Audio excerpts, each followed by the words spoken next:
What's going on, sports fans and fantasy people? Man, welcome back to another installment of the Sport Bros on Tap YouTube show for fantasy sports. And this season, obviously, fantasy football. So you're sitting in with the two brothers who know everything about fantasy. Trust us, we last week been killing it. The week before we were pretty good. But yeah, you're sitting in the two brothers. First one, me, Matt, and I'm sitting in with my brother, Cody. Go ahead and tell him something. How's it going, everybody? How we doing out there in the fantasy world, in the fantasy football land? Hopefully, all been having a good year-long season. I know people who kind of play daily fantasy like us for DraftKings that we kind of are going to be going over today. Typically have some year-long leagues, so I hope all that's going good. I'm struggling right now with mine, dude. Tyreek Hill, bye. Julio Jones, bye. George Ooh, Kittle, IR. I'm sitting there kind of in between on like, what are we gonna do that's like here? your that's like your first three picks. Jeez. Honestly, Juju Smith-Schuster, who hasn't been super consistent, but you would think this week for me, like, okay, that's a nice plug-in for Julio Jones. Dude, like if Ben Roethlisberger's out, I'm not trusting Mason Rudolph. Like, you know what I mean? No, So, not at all. so I'm already I'm looking through the waiver wire. Like, dude, like who am I gonna, who's gonna be the move? Who am I dropping? To go ahead and try to. I'm gonna have to pick up some wide receiver right now. For me, I'm looking at names like Sterling Shepard. Um, Kind of has been, pretty consistent and standing out. And but my waiver wire, man, like you're looking at this time of year, dude, it's thin. Like I don't even really know who to go for. So maybe if anyone wants to chime in and give me some advice, like people that are look to be available in leagues.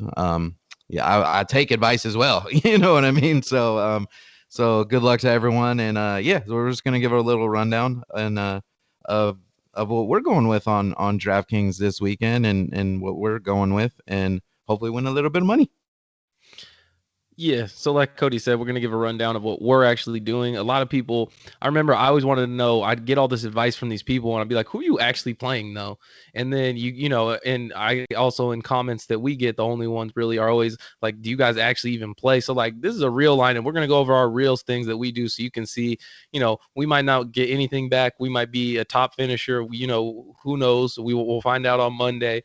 But in the reality, I know it's a little easier if you can actually say, I played this lineup. This is what I played, not just one guy, two guys. They say, what is your lineup? These are our lineups. And as far as for you, for your year long, if I were you, I'd go take a chance, maybe take a look and see if Rieger's available for Philly, because I know Fulgrim's out there getting So all them so I got targets. But so my thing is I got Fulgrim, and so I can't justify taking both of them.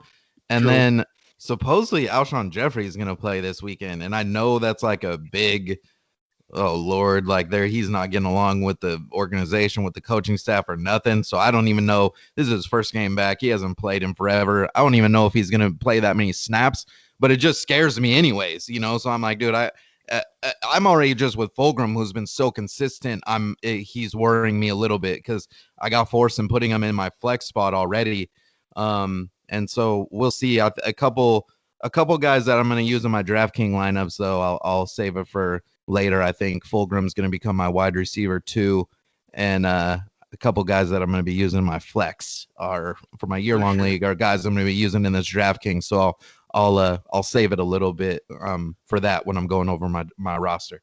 Well, I was gonna say too, and I'm in the same spot with you. Juju's in my flex at the current moment, but at the same time, as long as he clears, tomorrow, he'll be good to go. So if he's good to go, we don't even have to have this conversation. Luckily for me, I have Jerry Judy still on my bench because I'm stacked that wide out, so I'm good either way. So, Yeah. with that said, we'll get to the lineup. Like I said, you want to know who we're playing today, so why don't we just go back and forth by position? I think that'd be the most engaging way to do this. I think for first, so I'll start it off for us because at quarterback this week, I just got somebody with a killer matchup. Everyone's been fading him for weeks and weeks and weeks that he's gonna finally cool off. Okay, he hasn't yet, so I'm just gonna keep riding it, and that's Justin Herbert for the Chargers. He's playing Miami, the 25th ranked defense, and I mean, come on. At the end of the day, I just every week I hear all these experts just telling me that, oh, this is the week where he has a bad one. This is the week where he's. I tell you what, man, if this is the week, then it probably will be because it's the week I take him. But if you look at the last like 5 weeks, it's 26, 23, 41, 27, 24 since week 4. that is just straight consistency. So if you're fading on him, don't, because I tell you what, man, he's got a great matchup with Miami. I know Miami's a turnover team and a high scoring defense in their own fantasy, right? But as far as holding teams and quarterbacks, it's not the best matchup. So I'm going to stick with Herbert, and I'm going to ride him out this week and see if his hot streak continues. All right, well, we'll start off 1-for-1 then, and great minds think alike. My quarterback's Justin Herbert as well. I like the value for the numbers he's putting up. Literally, you can look his last 3 games: 41.5, 23.2, 26.4. The dude's a real deal. Puts up numbers. His weapons, as far as Keenan Allen, Mike Williams, that's one of the better duos in the league. I think he's just super consistent. I know everyone says like, oh, he's gonna hit that rookie, stumble. It might be this weekend because we both picked them. You never know. The curse of the Rubel brothers. But I don't know. Justin Herbert just seemed like, he's right in that almost. He still didn't value him too high. I guess I'll just throw another name out there that I flirted with because it's almost the same price tag. He's $6,400. Drew Brees, I like, with having the weapons back, with Michael Thomas back, with Emmanuel Sanders back. We're 49ers fans, but hey, when it comes to fantasy, I also know the 49ers are just dismantled on really both sides of the ball, but Everywhere. especially on the defensive side of the ball. Their secondary is literally gone. Up front, everyone I think knows the Bosa injury, that sort of stuff. Quan Alexander is traded. So I think Drew Brees at $6,400 at 66,000 for 6,400. 6,400 for his price tag is I think a pretty sweet deal going up against the 49ers. I believe Drew Brees threw 4 touchdown passes against Tampa Bay, and that dismantling of them, which was a little bit of surprise. Anyways, just even as far as that game, in my opinion.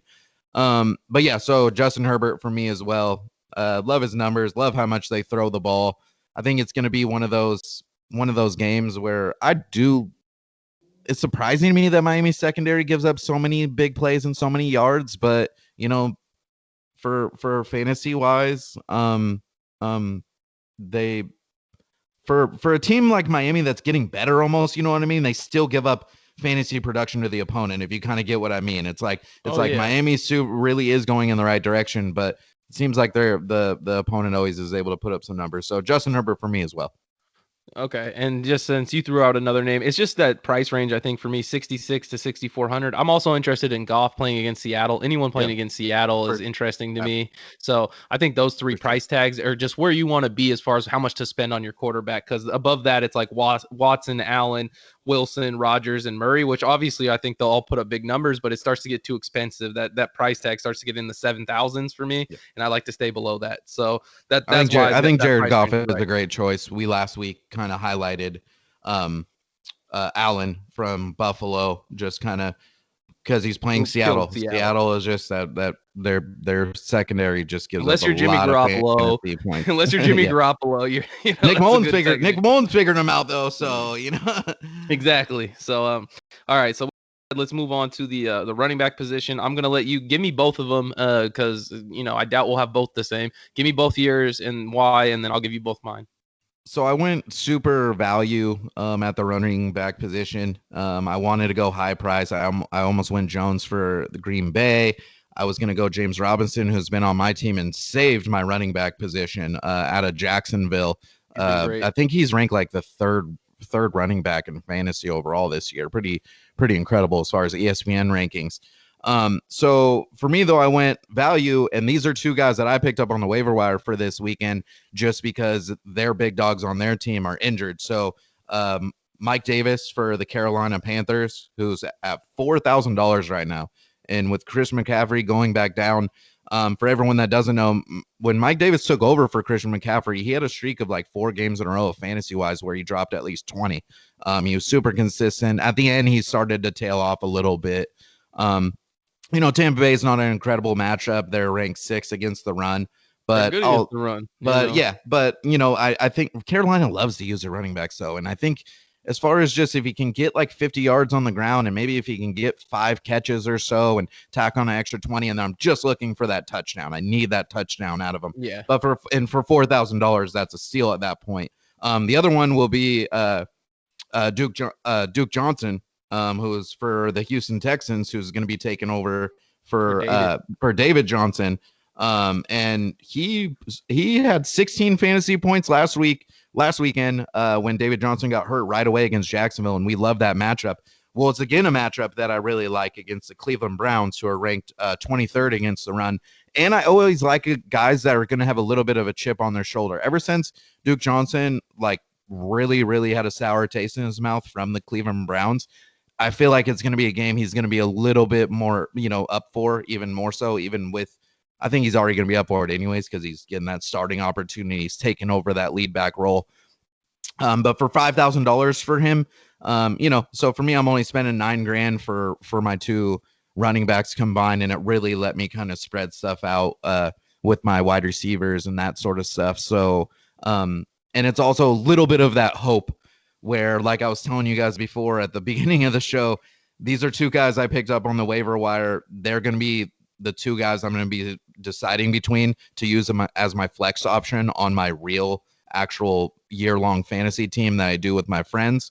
And so it's kind of that almost like hopeful, wishful thinking, like, hey, they're going to get big numbers this week, and I'm that confident. I'm playing on them DraftKings, like right. I'm willing to bet on them twice. And so we'll see. I have no idea. They could lay eggs, but those are my value. Those are, I think for me, those are great value picks for people to look out for at the running back spot. Well, I'm glad you went value. I didn't go high priced. I went more middle. Like I didn't go for the super top end guys like Kamara or Jones or Connor even. I think they'll all be, solid plays if you decide to go that route. I love Jones this weekend. I will say that was the one where I wanted to choose him bad. He's $7,100 facing Jacksonville. I wanted Jones. Couldn't do it. Just went away from it. Went value. Sorry, I'll let you get back to it. No, you're good. You're good. So, for me, the big thing was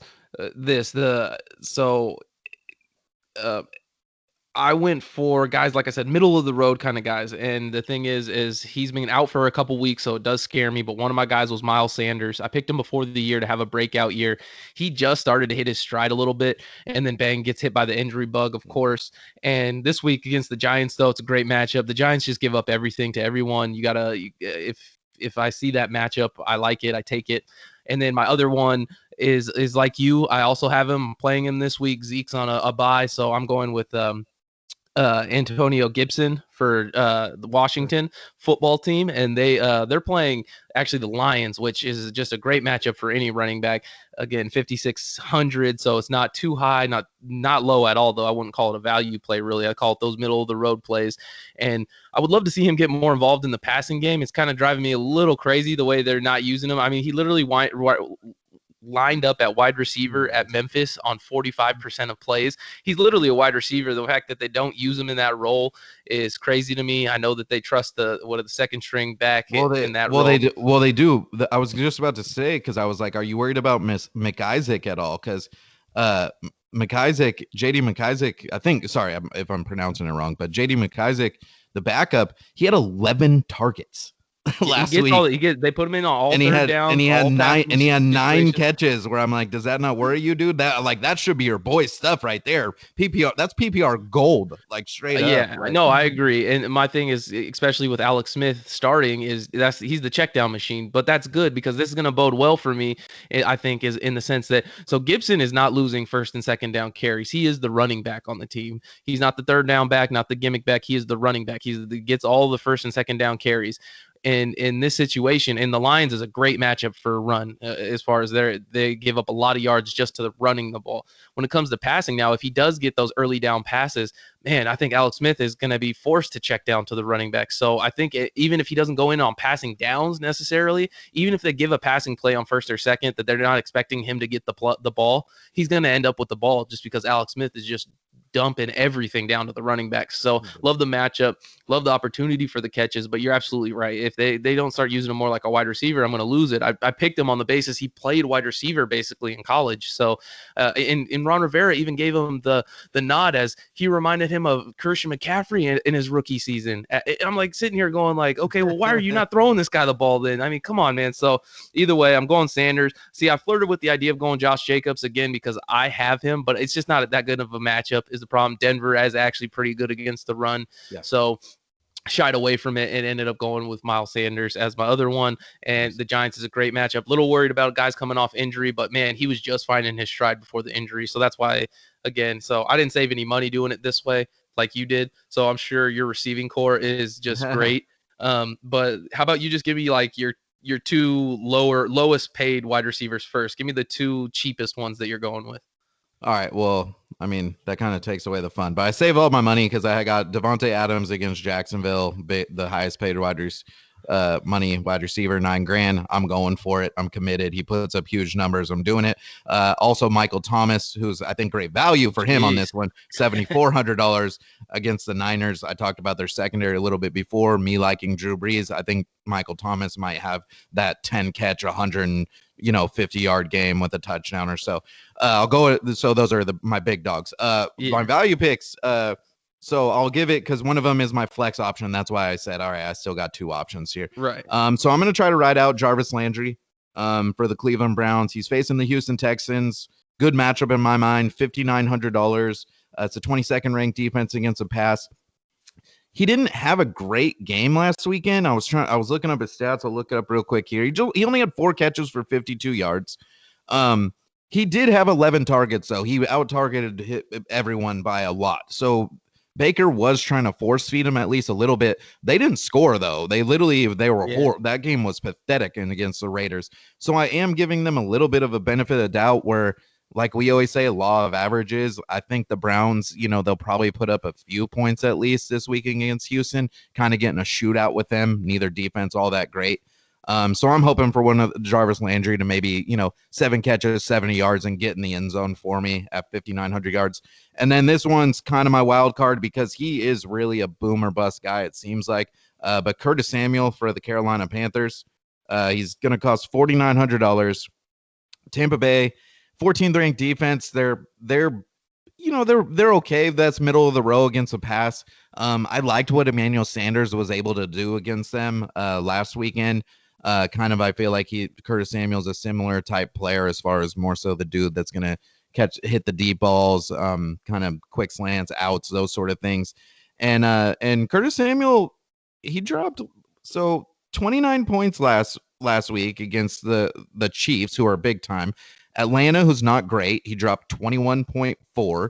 And then week 7, he was at 17.3 against New Orleans. So, I mean, those are big numbers. You know what I mean? Like consistently, granted, the 3 games before that were, 6 points or below, nothing special. So, like I said, it seems like he's all or nothing.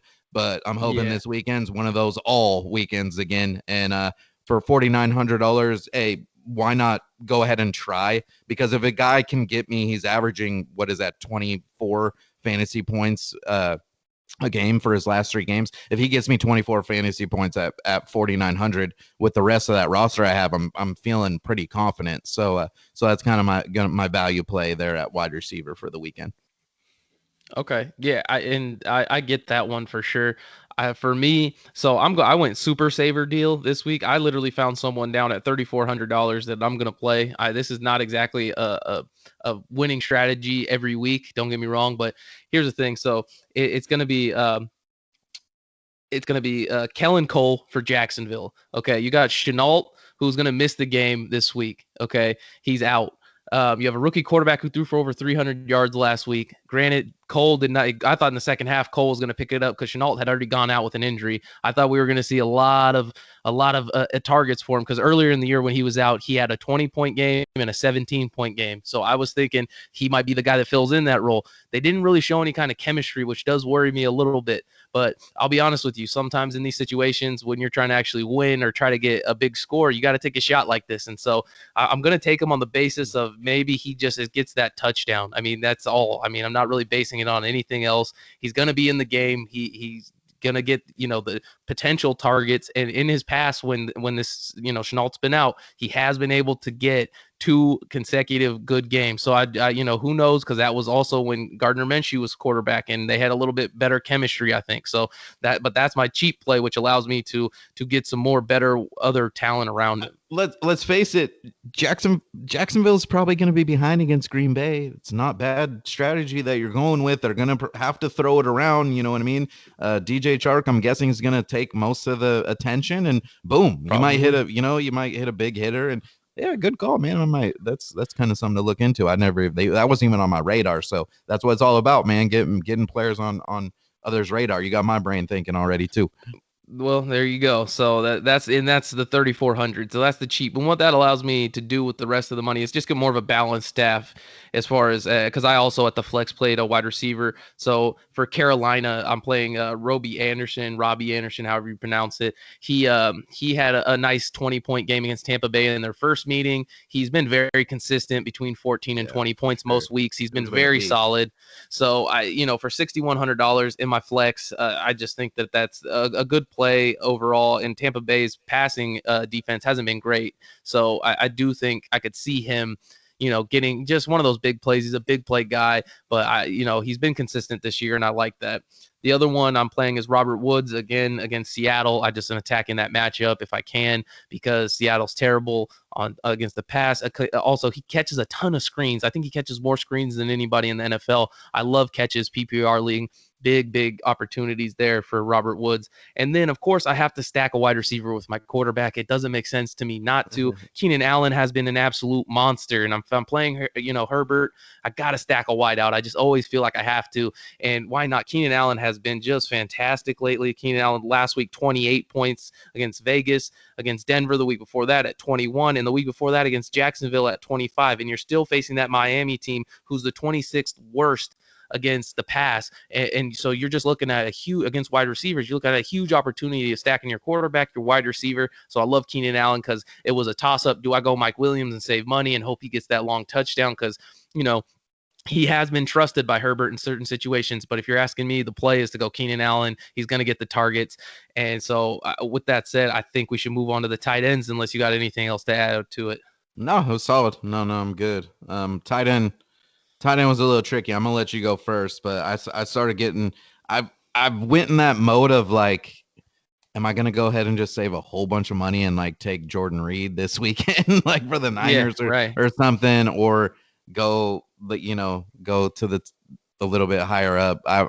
I'm not confident in my pick. Actually, he's got a questionable tag anyway, so I feel like it might still get fudged around. So don't exactly take what I go with, but I'm curious who you went with because maybe I'm gonna pick some of your strategy a little bit here and use it. So this is what I did. So I looked at the list first, and I just looked at who I could afford. I usually save tight end and my flex for the last two picks. That way, I can kind of try to balance out the money that I have left. And what I came up with is this: the team that has the worst, giving up the most yards anyway to tight ends this season is the Philadelphia Eagles. They're playing Evan Ingram, who over the last 3 weeks has gotten 10 targets the week before, and 9. That is 29 targets in 3 weeks. As a tight end, that's all I want. Just throw him the ball and give him a chance. And then you have an athletic freak like Ingram playing against an offense that gives up a ton of yards to tight ends. Literally, once the guy just gets the ball in his hands, something amazing could happen. He's just that kind of athlete. And with 29 targets in 3 games, I'm just hoping that Jones goes at him, 10 times again. Even if he just gets 5 of those for 50 yards and a score, man, you're looking at 16-point game, and that's what you want. And so that's why I'm going Evan Ingram this week. Yeah, right now on my roster is TJ Hawkinson for the Detroit Lions. I don't know, he's kind of coming into his zone for being a rookie. He's been super consistent the last few weeks. Kind of looked at the same thing. I was going purely off a matchup. The Washington football team is 31st against the tight ends this season.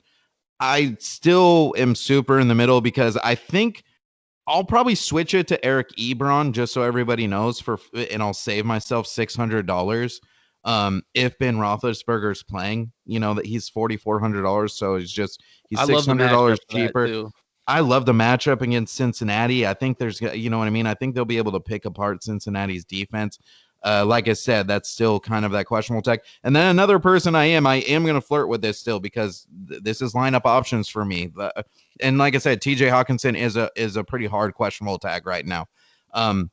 Was Jordan Reed, how I mentioned before. He's $3,500 against New Orleans. Last weekend, I think people He was maybe just jumped. out targeted though last week. You Yeah, know, and my thing scares is me. he's coming back from injury. I don't know, like is Shanahan, because he was his guy. Shanahan for that first game, I believe it was against the Jets. I believe like he was the dude when Kittle was out. You know what I mean? He had Yeah. 2 touchdown catches, and I'm just thinking that it was more so Jordan Reed was kind of pressed back into action because of so many injuries, and he wasn't quite ready yet. And I think now that he's had a little bit more preparation there, I think he's going to be more in the offensive game plan. So I just think that could be a value play for people. I'm sorry Yeah, if but he I just, literally, man, I'm I sorry just if he don't. literally gets his 1 catch and 10 yards again. I mean, I don't give a shit. But when you are getting straight out Hey, targeted by Ross Dwelly, man, I'm Dwelly, just don't worry like, about it. that's Dwelly, just tough for me. Dwelly's not smelly. All right, he did just fine. I don't know. I think they need to do.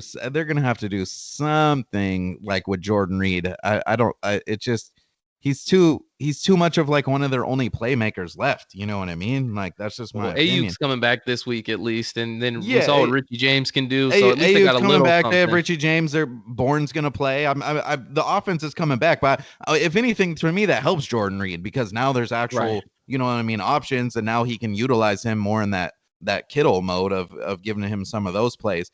Like I said, so for me, tight ends a little bit up in the air. So sorry I couldn't give everyone that full answer. Right now, I'm gonna go with Hawkinson. He's just kind of the guy. And then it also is a play at the end where then I was running out where I basically had run out of money. I'll probably end up switching maybe Devontae Adams to like a I don't know, maybe downplay, but I want to stick with him. Right now I'm having to get stuck with the Cincinnati Bengals defense, and Oh man. that's strictly a Mason Rudolph play to me. So for me, Yeah, I like get that that. looked horrible. Like, dude, like they're like, you're stupid. We hype up Pittsburgh offense like every week on this show. Yeah, But right.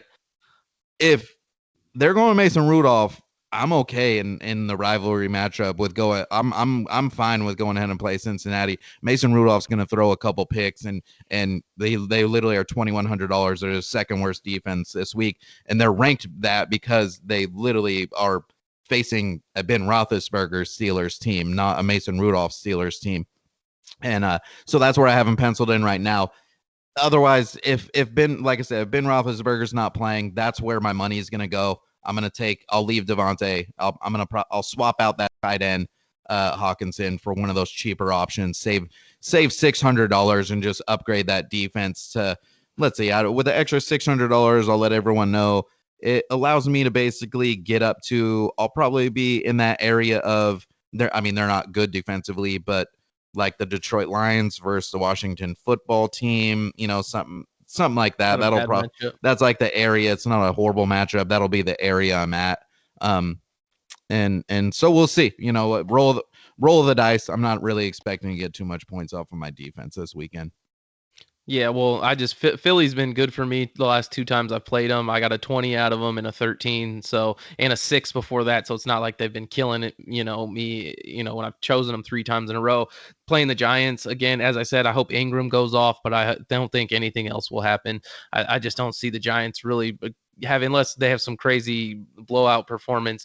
I personally think the Eagles is a good play. They average 7.5 points already. If they could just, like I said, last 2 games they've been in double digits. I would just love to see one more, and then I'll probably back away from them the rest of the year. I looked at their schedule; it doesn't look that as good. But this is just why not 3 times in a row? They've been done good by me 3 times, so just roll the dice one more time with a good matchup. I picked them up again in my year-long league. I had to I tried, but they got picked up by someone else. I was too far down the waiver. I did the same thing.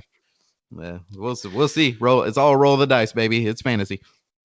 All right, and that's the full lineup that we're talking about. Next week we'll go in a little more depth. We did a quick show this week. We'll maybe have some more fun. Maybe I'll come up with a new topic, new kind of format or something that we could go with. But for this week, I just wanted to get our lineups out there, let everyone know we are playing. We're not just giving you advice like all these other people. We're locked and loaded, man, and we'll have the results next week so you can see how we did, and you can check it yourself. I mean, my lineup's up now, so as far as that goes, man, I appreciate everyone listening in, and hopefully we had a some type of help, some type of gem for you. So, with that said, on my lineup, I'm good to go. And cheers, everybody. And having a little drink. Enjoy your weekend. Enjoy Sunday. Enjoy fantasy. We will. And DraftKings all day. And Cody, anything you want to say to him? Yeah, hopefully one of us or one of y'all will be that DK millionaire. Enter that pot and good Let's luck, hope. y'all. That's what's up. All right, Sport Bros on tap. We'll see you guys next week. Cheers, everybody.